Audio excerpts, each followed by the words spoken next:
So I'm Maddie. I'm a Ferrodermist's outreach team lead, and this is my third year on the team. I'm a junior in high school. Hi. Um, this is Yep. Miss Mossbrook. So I'm Laura Mossbrook. I'm the team administrator. I'm the computer science teacher at the high school. 8 years ago, I thought that I would be like helping code a robot, but I've never gotten around to that because of all of the great things that Maddie is going to be talking with you about today. Yeah. Oh wait, this thing. Okay, so ideas for engaging with your community. Hashtag more than robots. How do you define community? First, you have to think about this. Is it your team, your school district, your city, your town, your FRC world, the other teams you connect with, um, your state, your country? Like, how do you personally define it? And how does your team define it? Like, who do you want to work with in your community? So our first step or what I like to think of as our first step is building a team within or a community within our team. So some ways we do that are team socials, such as like we have movie nights, game nights, pizza and ice cream parties, ugly sweater parties, just things that we do with our team that don't always have something to do with robotics, just to become closer with our team.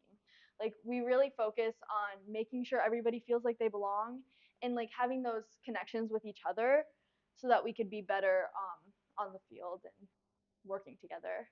We also like to support each other at like so there's a lot of people in our team that also do the musicals. So we'll go to the musicals. Like Miss Mosbrook and our head coach, they both went to the musicals just to support us. Like making sure everybody feels supported makes it just such a better environment and makes your team feel more like a community. So just support each other.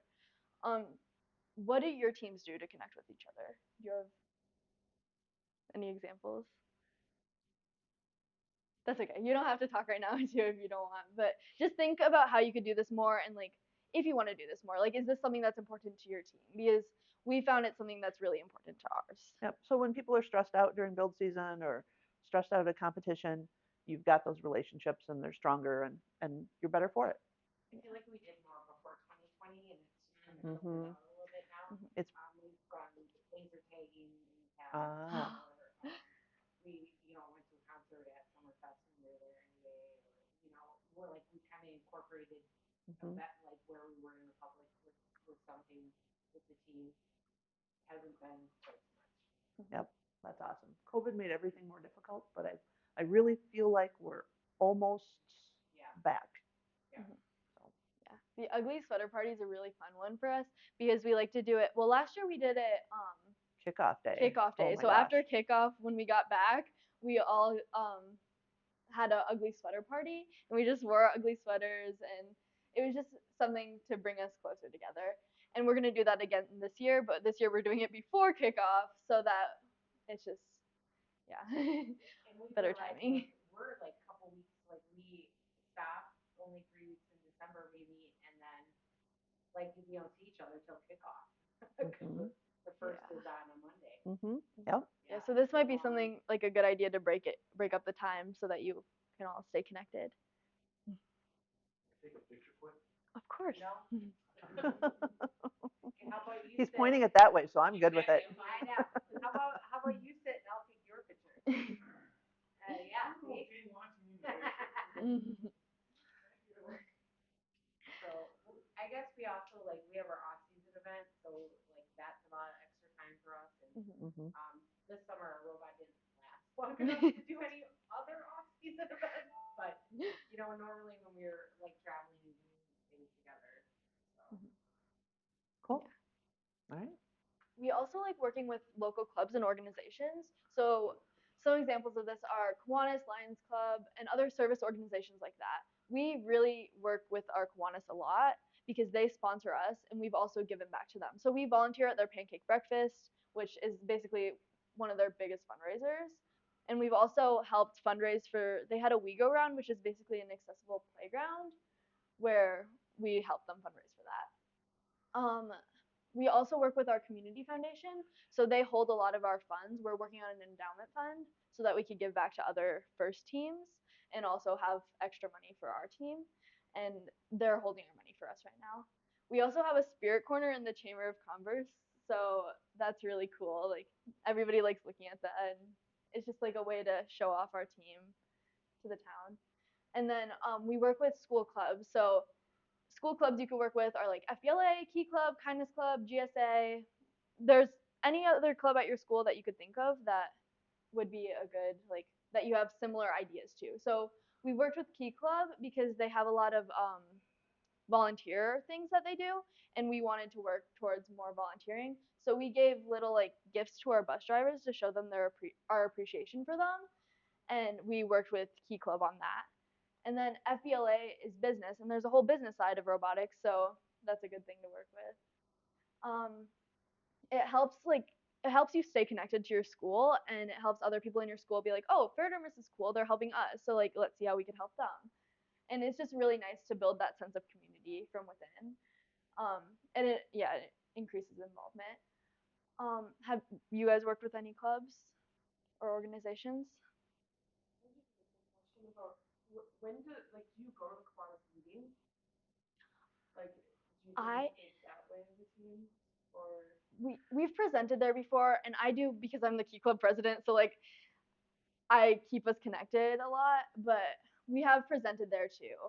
Mhm. So we'll But- do like once a year presentation. Right. for So we them. don't regularly attend their meetings, Yeah. but we stay in email communication with them and that sort of thing. yeah, because our Kiwanis club we just recently connected with them, but they meet like at 7:30 on Wednesdays, which Yeah. really work in the morning, you know, for Mhm. school life. So I just Mhm. Mhm. Yeah, we call them the Kiwanis ladies. The Kiwanis ladies are at everything we do. They show up everywhere, every Yeah. event. It's awesome. They'll come to Milwaukee when we go to Wisconsin Regional, and they'll like support us from there. It's really sweet.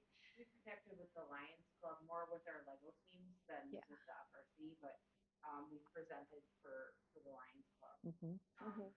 Yep. Another one we don't have up there, yeah. DKG. That's what I was about to say. Yep. You Delta. guys are like kind of like Watertown where we're like there's Genesee Depot and there's Wales and there's Dowston Mhm. and there's Delafield. There's Mhm. like so many towns in there and a lot of like there are several Lions clubs within our Gotcha. school Oh, yeah. district. Gotcha. And, you know what I mean?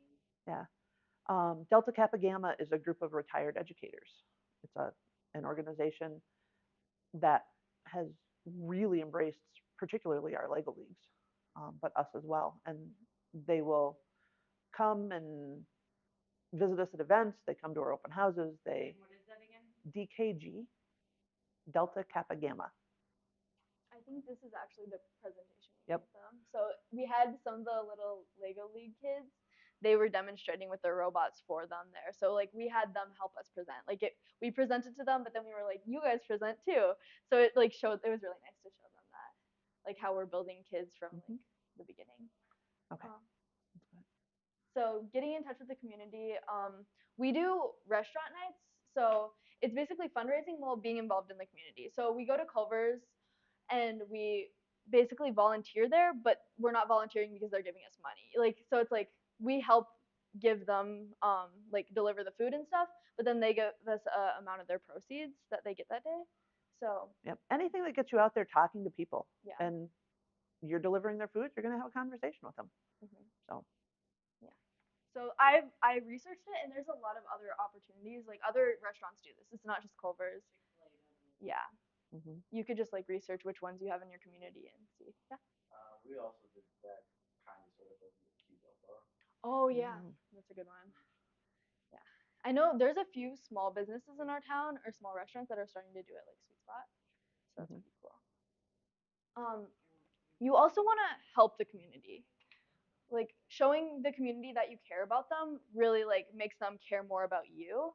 So raising funds for a good cause. Like last year we adopted a family for the holidays. So this is us with all the presents. It was a really good thing to do, and the kids gave us a letter, or like someone gave us a letter back, and it was just like such a sweet thing. Like it made us all feel so good, and it made them feel good. Like it helped someone's Christmas. And then we also donated to the Family Emergency Fund. So we fundraised with that we have a robotics week. So we fundraised at our robotics week and we raised $500 for them. Yep. So we got the principal and assistant principal to agree to wear tutus if we hit a certain amount of money. And where did you find That adopt a family was through our school social worker. Yeah, and we're doing that again this year. I just emailed Yep. her. Yep. So we have no idea who the family was. So, yep. Did you work with Kiwanis? Did you work with so Yep. Did you work with Yep. School social worker. So it was someone who maybe a family who maybe would not have gotten attention from another group, but who would not have had a Christmas had we not provided gifts. So. So what does that robotics booth look like? Like if We have at a school. Yep. So we have a slide coming up Oh, yeah. specifically to it. So We'll get to that. we'll hold that question for just a minute. So we also like to volunteer at community events. So this year we had a Ghouls Night Out. So our town does like trick or treating, but they just call it Ghouls Night Out. And it's just like different organizations and clubs can like have little booths where they pass out candy. So we brought our robot, and as you can see, we had some alligator masks, which are a little bit creepy, but it's okay. So in our defense, our robot last year was named Chief Gator Vader. Yeah. So it was named after an alligator. And so. our robot was decorated as an alligator a little bit too. So that's pretty fun. Pre-COVID. Yep. So that was a really nice one to just like because the kids asked questions and they got to feed the robot. Like it was pretty fun. We also like just going to pride events in your town. So just to get more like be a part of the community and show like that you care about other things. And then we also have library nights. So see if your local library has library nights or children's nights or event nights, and then you could give demonstrations. And last year we had an FLO party there. So we had like it was basically a Lego party where they had a bunch of Legos, and we like had little activities for them to do, and we got to show them off our robot, and we drove it around, and we let them drive it, and there was I think there was almost 50 people there. It was awesome. Like the turnout was huge, and the kids got so excited. It was a really fun event. And one of the ones we don't have up there would be the Walworth County Fair Oh from yeah. last summer. So we took the robot down for a day and set up in the youth exhibits building and did robot demonstrations all day long. Mhm. Mhm. Yeah. Yep. Yep. What local events do your teams participate in? Do you have any examples that you want to share? Our school district does science days, so they actually have presenters they hire to come into all the school districts, and then do like all different kinds of science. Oh, So we go to the elementary schools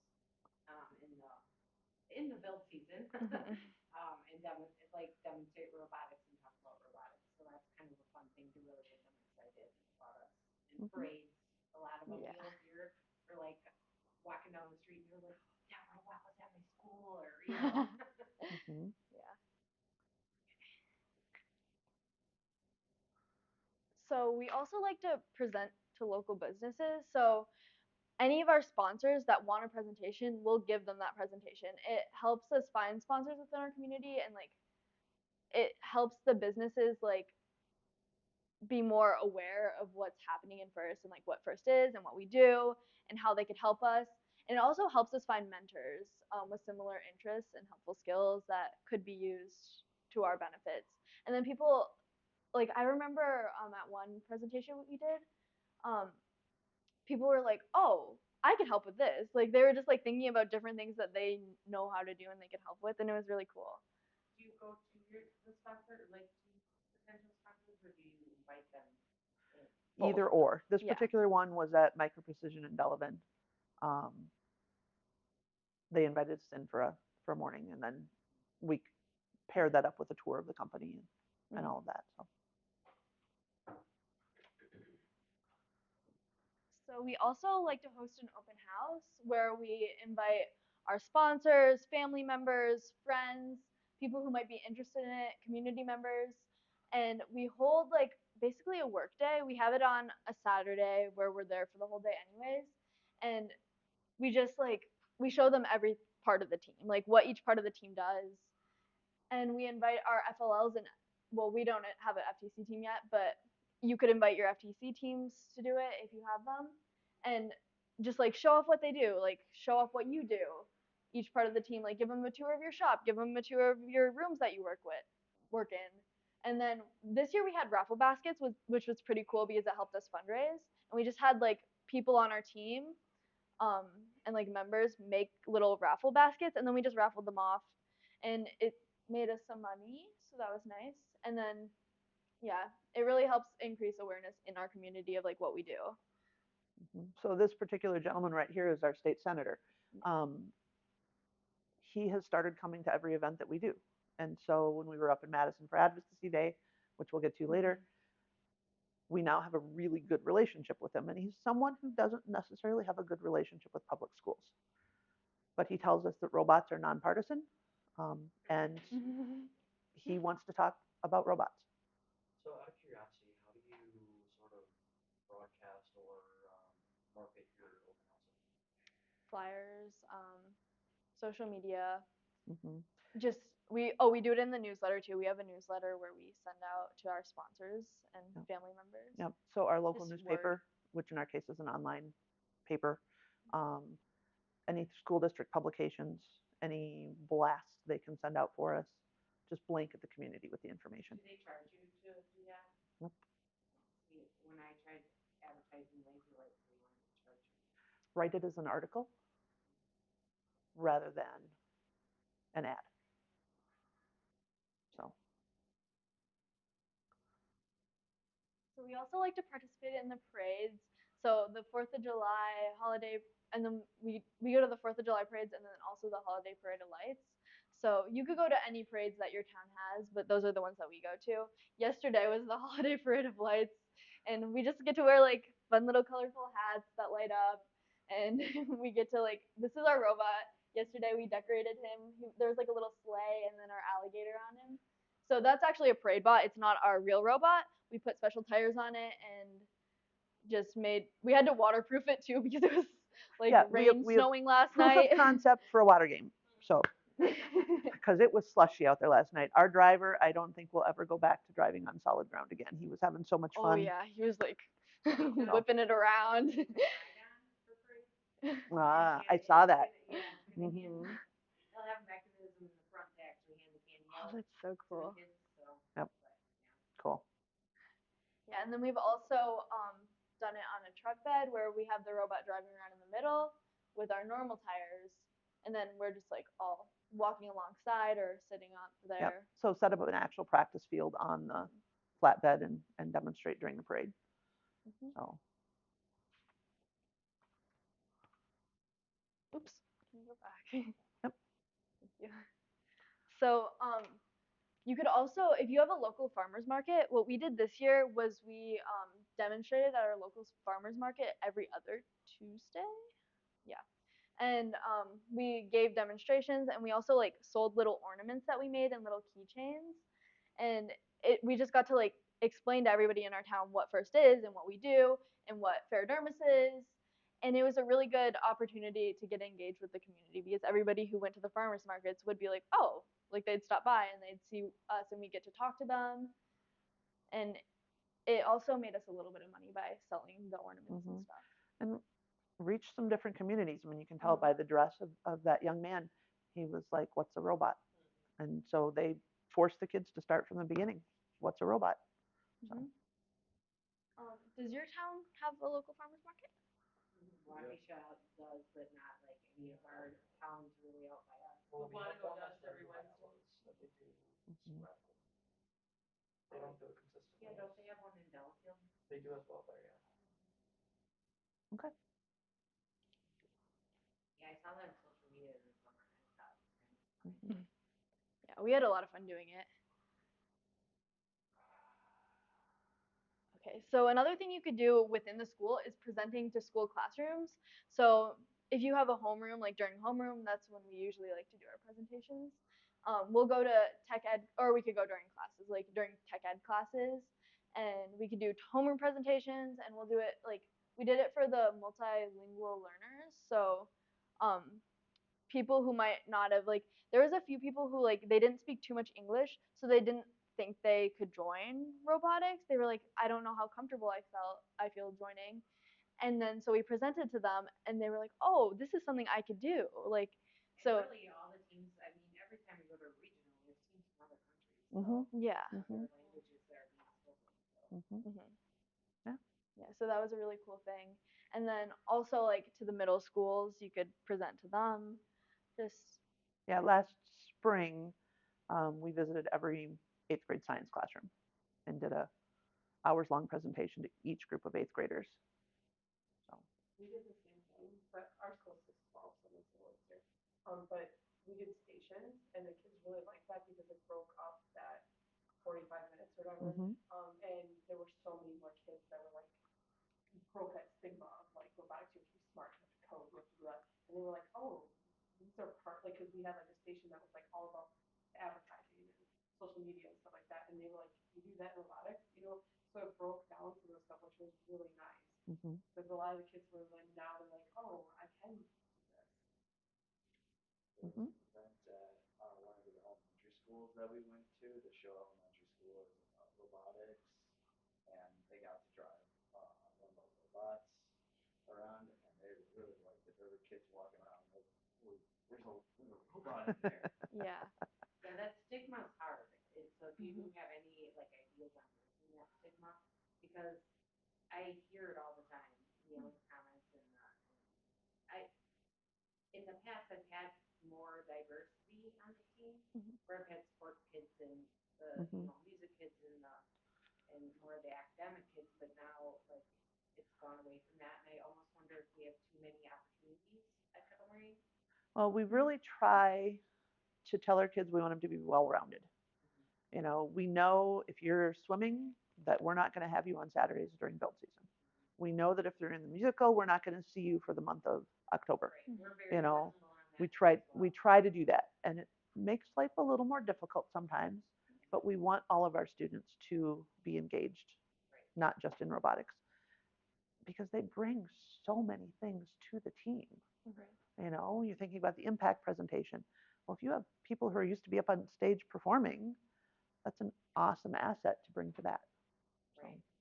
Yeah. And I think starting off like teaching them STEM young and like having the programs in the elementary school, it really helps. Like because those kids are gonna be like they already know kind of what they're doing and they know it's not like they have that idea. So it makes it a lot easier the transition. I really thought that Pam started with the seniors.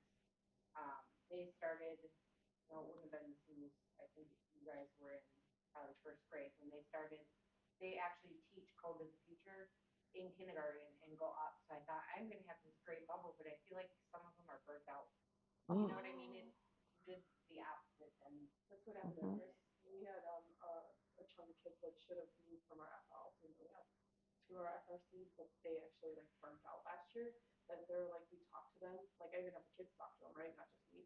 And they're just like, I'm done. Like I'm done with putting all that time in and coding or effort. Like they're like, I can't do it. yeah, it kind of backfired in a district. But I really thought at this point we would have a huge bubble of kids because they were the ones that started in kindergarten with this. Yep. And we don't. Well, we picked up a new member last week. You brought in a friend Yeah. who never thought she'd be part of the robotics team. Never. She's ever. like, really, I can just come and work on social media. That's all. Yeah.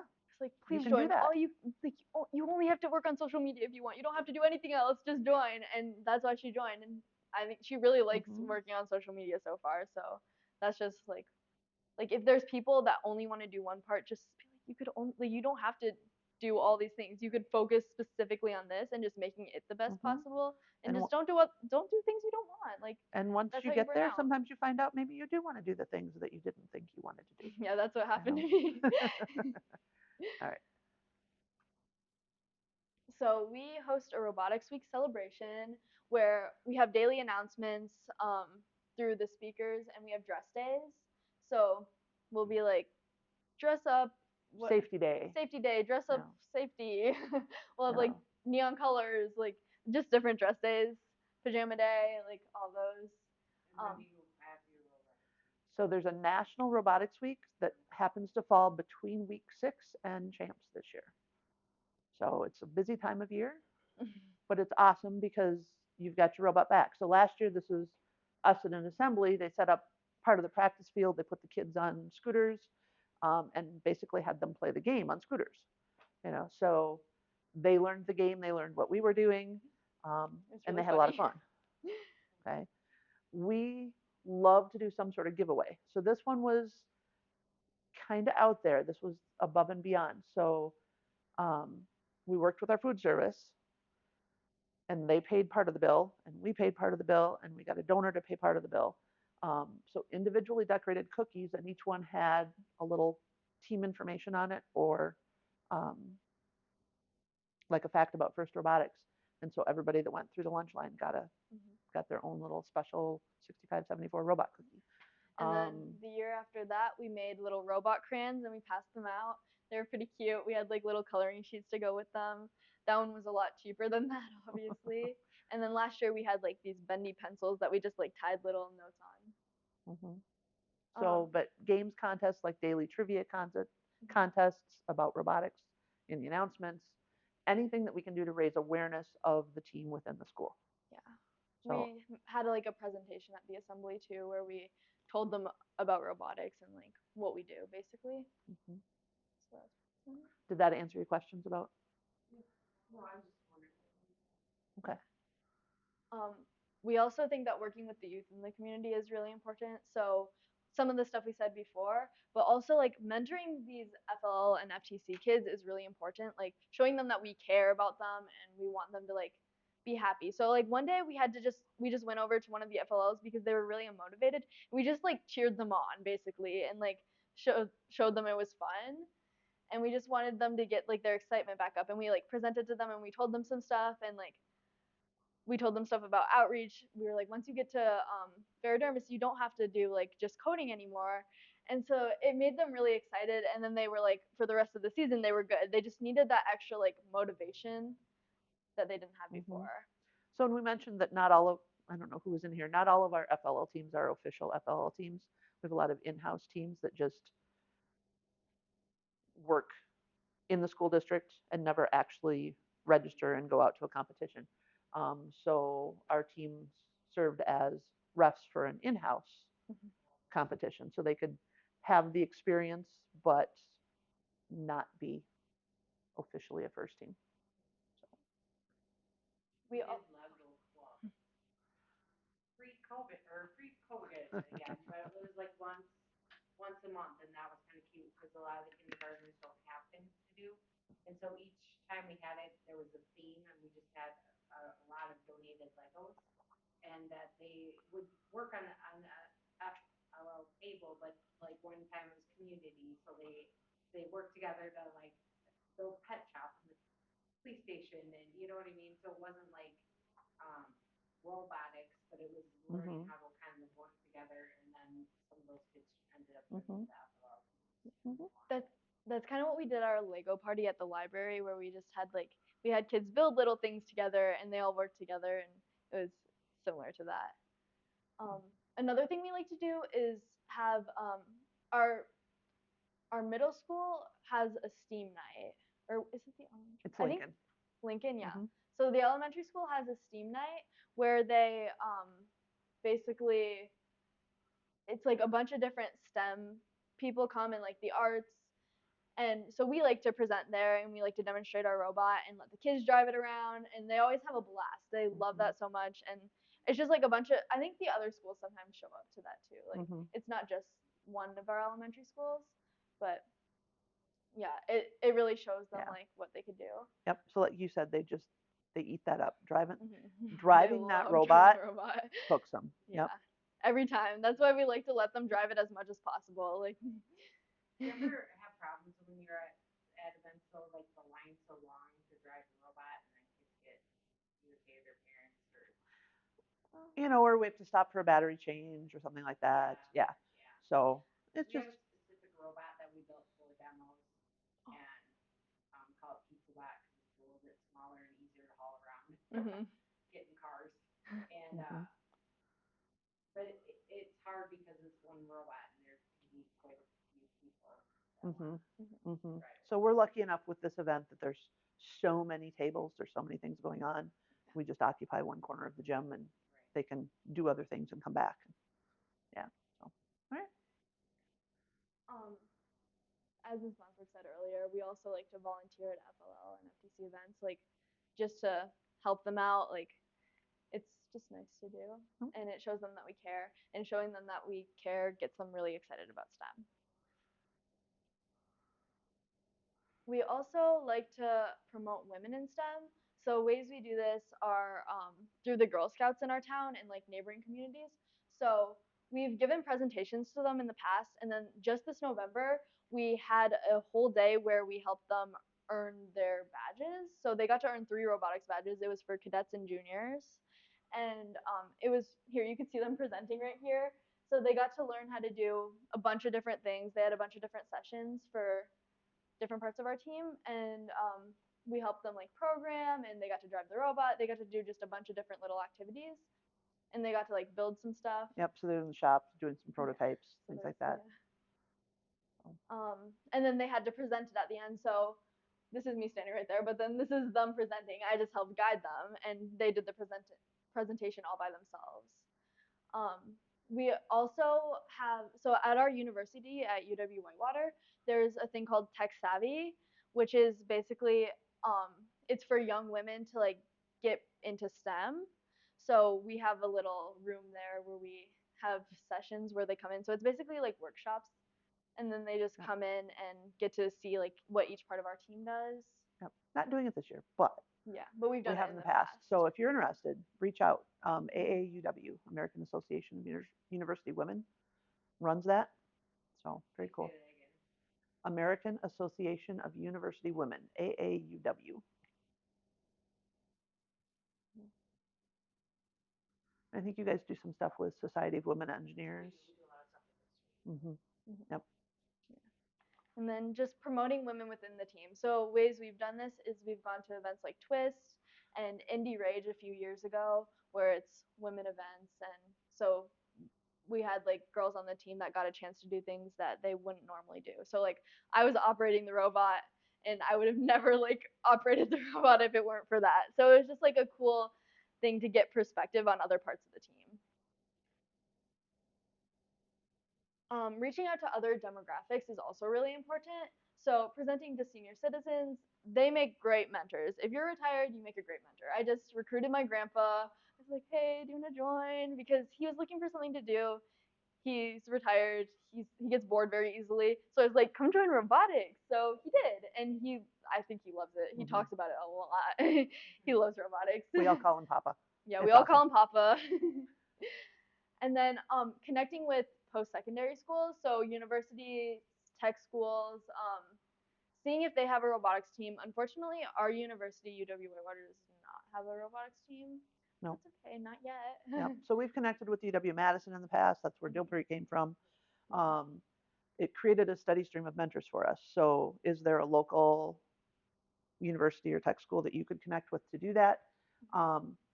We also now have a marketing intern through another university. They were looking for something, an opportunity to expand what they do. And through our connection with the Community Foundation, we are running the Community Foundation's Google Ad Grant, which is $10,000 a month in free ad credits on Google. So the marketing intern is helping with that. So there are so many things out there in the community. That ad grant was sitting there unused. The Community Foundation had it. They didn't know how to use it. So we offered, and now it's mutually beneficial. So. Yeah. And then also connecting with your school's alumni. So obviously FRC alumni, but also people who were here before FRC and people who might be interested in FRC now that they're out of high school. So we've worked with Michael Borglin, who graduated from Whitewater High School a while ago, and he's helping us create a $500,000 endowment fund right now. So that's a really big deal for our team. And yeah, and he's not even an FRC alumni. He's just an alumni from our school who's into tech, into big tech in California. Very successful. Wants to give back. So. Also, using social media to keep your community updated and connected with you is really important. So just promote gracious professionalism on your social media so that the community members could see like, oh, this is really cool. And then make sure it's like it coordinates with your team branding. So like if you have a team branding guideline, make it your team colors, like make it look nice, make it so that people want to keep scrolling. Like have some fun videos. Like people want to see that type of stuff. But make sure your content is like geared towards like the demographics you're going for. So like we have Instagram for like the younger generations. We don't have TikTok yet, but we want one. What? But yeah. So those are more for like younger generations, and then whereas Facebook is more for parents and grandparents and sponsors. So you want your content to be a little bit different for each of those. And Um, if your school has social media, see if they'll follow you, see if they'll share it out, you know. and other teams too, like Mhm. parents, other teams' parents, people on your team, like yeah. Um, if you want, you could track followers to like see what gets you more followers, what gets you less followers, like what is promoting more views, like just check that type of stuff out. Um, yeah, and then as I said, different content depending on which app you use. Um, how active are your social media accounts? Pretty, like the TikTok account is not, but the Instagram account, basically every time there's a certain event, like actually this event, we just promoted it. So Yeah. We usually post like weekly. Mhm. Okay. Yeah. Yep. Okay. And do you use any other social media besides the ones that I said already? we use Twitter, but I don't Yeah. really use it anymore. Yeah. We had a Twitter account. We lose things along the way. Like we It's don't know still there. passwords anymore. It's still there, but nobody knows how to access it. We do maintain a spreadsheet that Yeah. has With all all of our our passwords. passwords. So Yeah, we do too, but they change all of a sudden, and nobody updates the spreadsheet.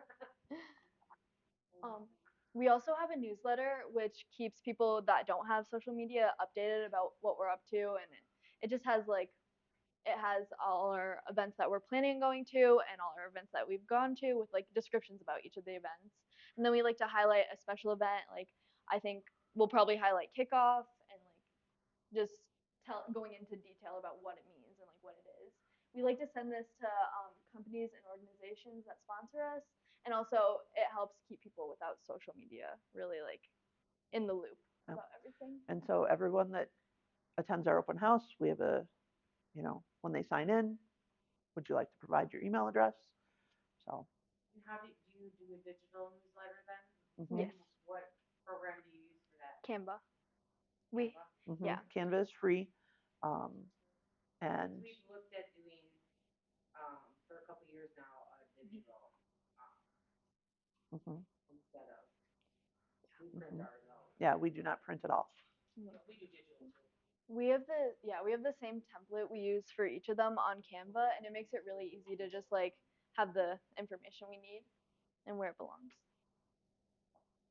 Okay, so another thing you could do is start a parent booster club. Like, how can your parents help the team? We're working towards that right now. We don't have one yet, but we're gonna have a meeting soon about having one. So Mhm. that's another idea. One advantage, Oh, sorry. one advantage I heard about the boosters too is that if you, for money wise too. Yeah, because that's then the district doesn't have to, if you're a district, Mhm. school district team, then there's another option for funding and getting that money Mhm. more accessible. Is it That's a big struggle. the number of times our school district business managers said, no, you can't apply for this grant because you're not a 501c3. Well, if we had a parent booster club that was, Mhm. that would solve that issue. The thing is, it takes a while to get them going. You have to have like Mhm. a structure within them Mhm. to go because we have a music booster club and we've talked to them quite a bit about like, and it's been talked about for the 14 years, you know, I've been there that maybe we should do it, but it's Mhm. having the structure, having enough people to be volunteering to keep it running. Yeah, you Yep. have to care and feed, because it's a legal entity, so it does Right. have to, you have to have, You have to do taxes, you Yeah. have to, you know, there's a lot involved in it, so that's where we Mhm. have a hard time is we just don't have any, I can't do everything. Like some people have to do some Yep. stuff. So in our conversations about the one that we're doing, we're going to make it a K-12. So bring in our Lego League parents, bring in, That's nice. you know, everybody. So we'll see. That's nice. we do have a, like the KM Education Foundation, so we have run grants through them. They are a 501c. Unfortunately, then I have to write like a 16-page essay on why I want my money back, and then they keep part of it as like their, because it went through their organization. So yeah, it's almost like I write the grant twice and get part of the money. All right. Another thing to like become more engaged with the community is getting involved with other FRC teams, like building those connections. Ways you could do that is by participating in an open alliance during build and competition season. So that would be like working with other teams, like sharing details about your robot, sharing strategy, like all that type of stuff, and like just sharing ideas. Um, and then you could also participate in a scouting alliance at competitions, and that's what we do. We work with other teams and compare scouting data. So just like talking to other teams and like sharing that type of data, it really helps your team. So. We got like a new field this year, Mhm. so we were able to get a field. Yeah. We got some teams to come down and practice their robot before the competition, and we Yeah. got them come down before Worlds to try out their robot while we were trying out ours at the same time. Mm-hmm. Yeah, that's really Yeah, good. you guys are incredible about opening your facilities and your ideas to other teams. It's fantastic. And then another thing you could do is presenting at FRC events, like what I'm doing right now. So just like sharing your ideas with other teams, like yeah. Yeah. Going back to the open alliances for some moments, what good resources do you know of that are available for that? The Southeastern Robotics Coalition that we're part of. Mm-hmm. Yep, that's probably the biggest one. On the Slack. Right Mhm. now, we haven't started meeting since COVID, so, but they usually used to meet once a month. Yeah, and it's just a lot of it is just the written communication back and forth on Slack and the Q&A and the people posting videos. I think one year they went as far as like posting like an actual doc like once every week. So some of it sounds like you guys are part of that already. So yeah. Yeah, and it's not as like, because we used to go to meetings and that we actually, it was kind of cool because we went to different schools every month. And so you actually got to tour like different facilities and stuff, which was kind of nice.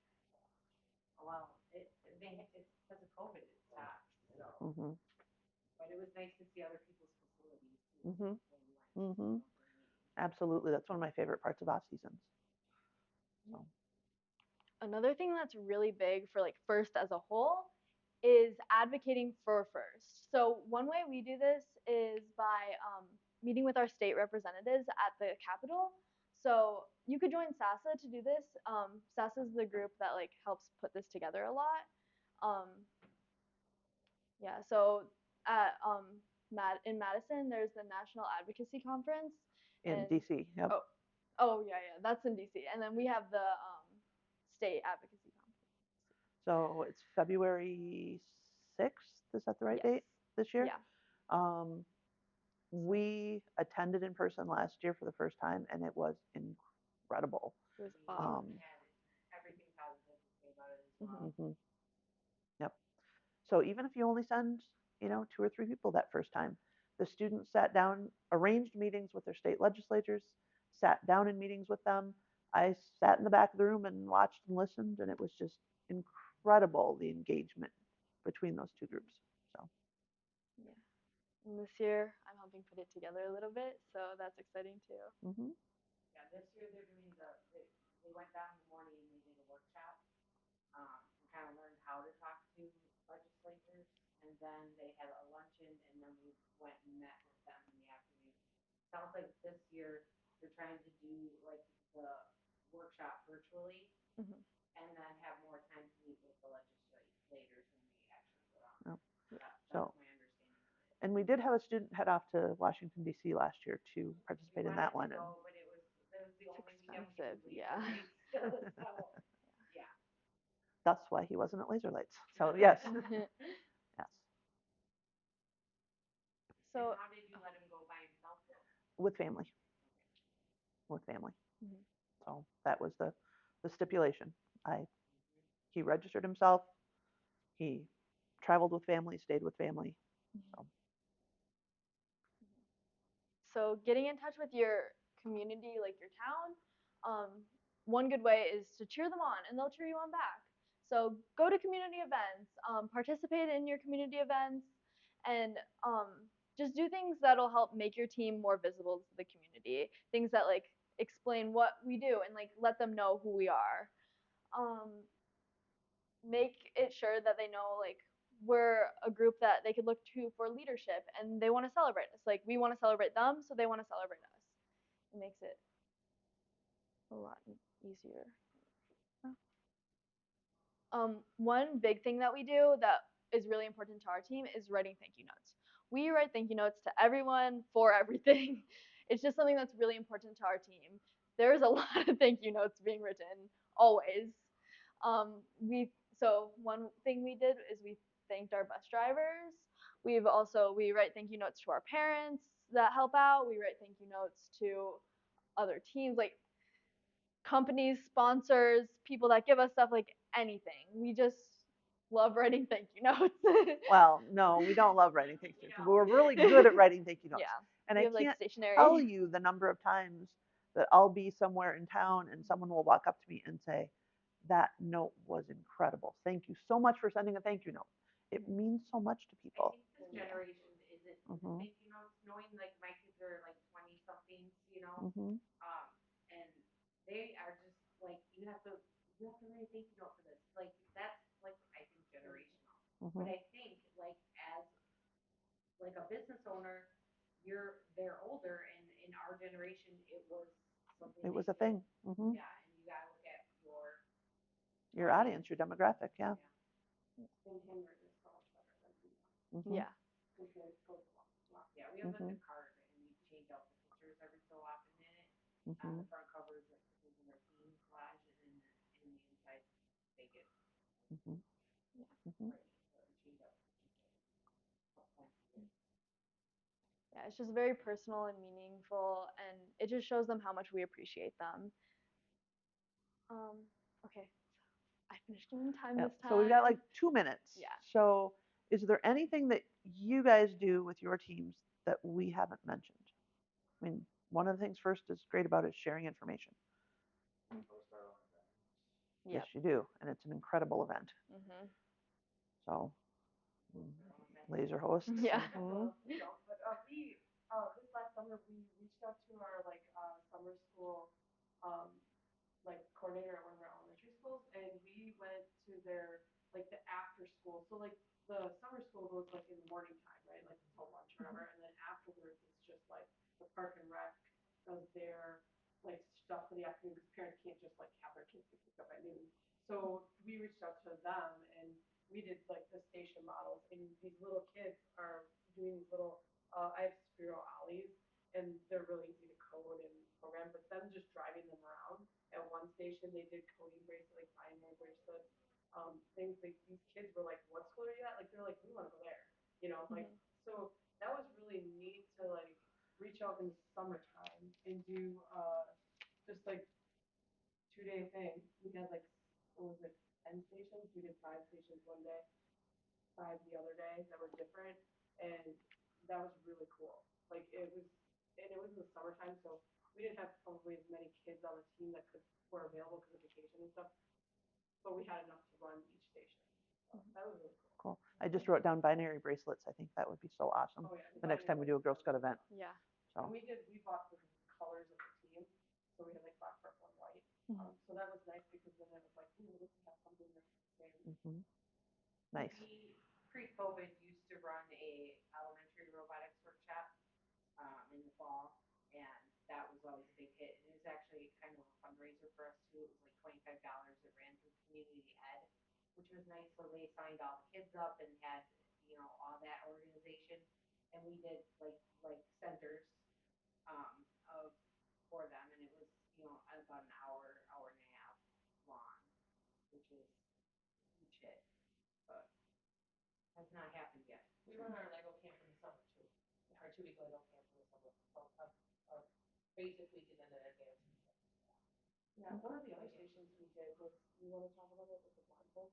Because the kids, like, really like that too. Oh, so we kind of set cones around and help really programming friendly. So you had to tell them exactly where to go to get to put a ping pong ball in your cart. Mm-hmm. Like That's really cool. cones and like, Yeah. and obviously like younger kids, we made it a lot easier than the older kids, and yeah, and then they got to switch places, so you really be like pull the little kids too, like the left right thing was kind of hard for them, but that was really a nice way for them to understand that it's a lot harder to program a robot than just telling it to go straight. We did something like that with the Girl Scouts last weekend, and we bought these cute little bug stickers. So when it didn't work right, then they could get a bug sticker, and they thought that was fun. So they may have not worked on purpose. I'm not sure, but The bug stickers were pretty cute. Every meeting we used to have like a team challenge so that when they went, they knew how to work together and communicate. okay. Yeah, they liked that a lot. Although there was some that were like trying to run the front of the table. Uh-huh. All right. So I think we need to wrap it up so we can head back over to the other room. So thank you all very much. Thanks for sharing ideas. Awesome. If you didn't sign in on the way in, can you make sure you sign in on the way out, please? Thank you Thank so you much. much.